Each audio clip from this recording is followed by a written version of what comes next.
who both Yiska and Joe have put at the number 15 slot, the London Spitfire. I put them in at 16. So not far off here, but I put them in my bottom 5. But here they are. Why is this team sneaking out of that bottom 5 for you? I mean, we kind of hinted at it at the start of the show. This is a team that has had consistency issues, and I really put a lot of stock in the fact that they kind of redid the whole system. They started at the top and said, cool, who are we going to sign as a head coach? We're going to get a former, coach.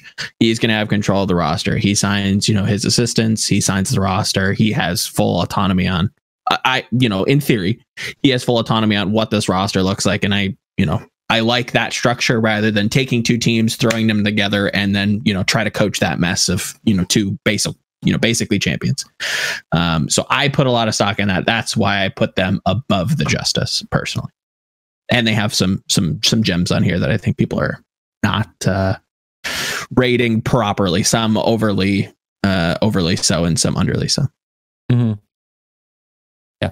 Yiska, what about you? Anything to add to the? I mean, London is. I mean, this is a team, right? Who is? I mean, I don't want to keep hammering a dead nail. That's not a kicking a dead horse. Kicking a dead horse or whatever. But this is a team who, I think not exceeded expectations in season 1. Like, they were expected to do well, but considering how poorly they did, they exceeded expectations by actually winning it all.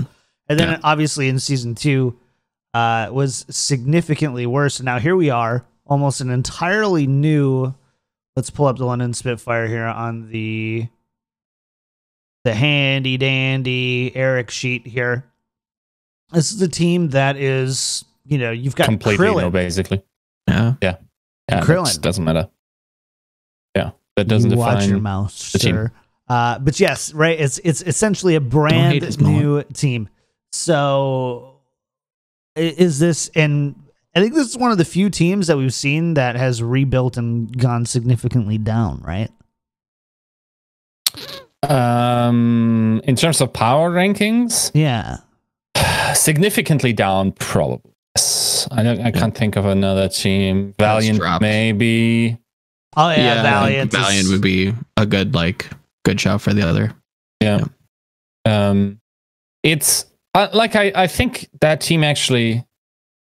I will say I was nuts when I started doing power rankings, and then I passed around and tried to inform my opinion, especially on the players that wasn't so or didn't know much about, and I had to course correct often. It's also probably because Glister for me is such a shining rookie that it's very easy to overrate him in that position. It's just, I mean, this game is not carried by DPS players in every meta, so that's true. We cannot really say how impactful that will be. And the rest of the roster is just such an unknown. The only thing that the upside is why I put them above the bottom teams, and I do still feel secure in, is because I think that their coaching staff has something to be said about them in terms of having a long history of building elite teams, from LW Red to the LW Blue and then for Pavane specifically, New York Excelsior. I think there's some credit that should be given there. Yep. They started screaming early. Did they? Good. It's not looking pretty. Sure, of course. Makes sense. But you wouldn't expect that, right? We're going back to the core of 4. Takes 3 months to come close to peak performance. So I think this team will be something to look at. I would need to see if their later season schedule is advantageous in terms of strength of schedule. If it was, I think that team has a chance to find itself the longer it goes on. And then if the schedule is a little bit favorable to them, I think we will see them do fairly poorly in the start and then do better as the season progresses. I think I'm jazzed to see these rookies. These aren't names that we've seen, running around in contenders all that often. So these are These are like real rookies that like haven't been playing all that well, often. you have Bernard, right? Who? Yeah, of course. You know, I think I underrated. Yeah. I did a bunch more research on Bernard in the past. Bernard's sick. 3 weeks, and I'm just kind of like, oh yeah, maybe. But I don't know. I still feel I look at this team and I just go like I don't doubt that there's a ceiling there that we probably aren't accurately like finding, but. It's tough to judge, though. Yeah, every time I tried to put them higher, they just keep getting kicked out by these other known entities, and I'm just, I am risk averse, if you will. So, I mean, that's the game. You know, if you want like a solid power ranking, then you know, the more questions, then the more likely then that team's going to be, you know, underperforming.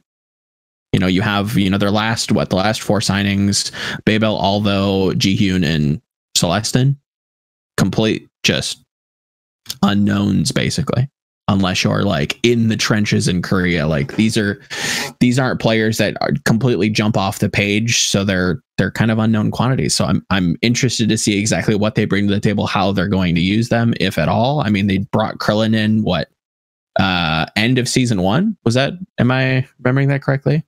Yeah, towards the end of season 1, if not going into season 2, wasn't used pretty much at all in season 2. And where do we go from here with him? Like, it's a roster to keep your eye on.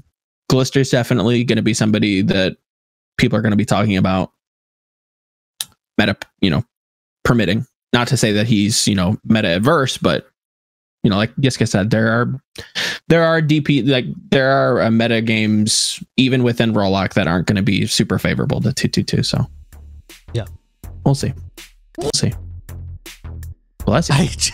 I barely got to the cough button in time. Starting the jet engine. Oh my god. Oh.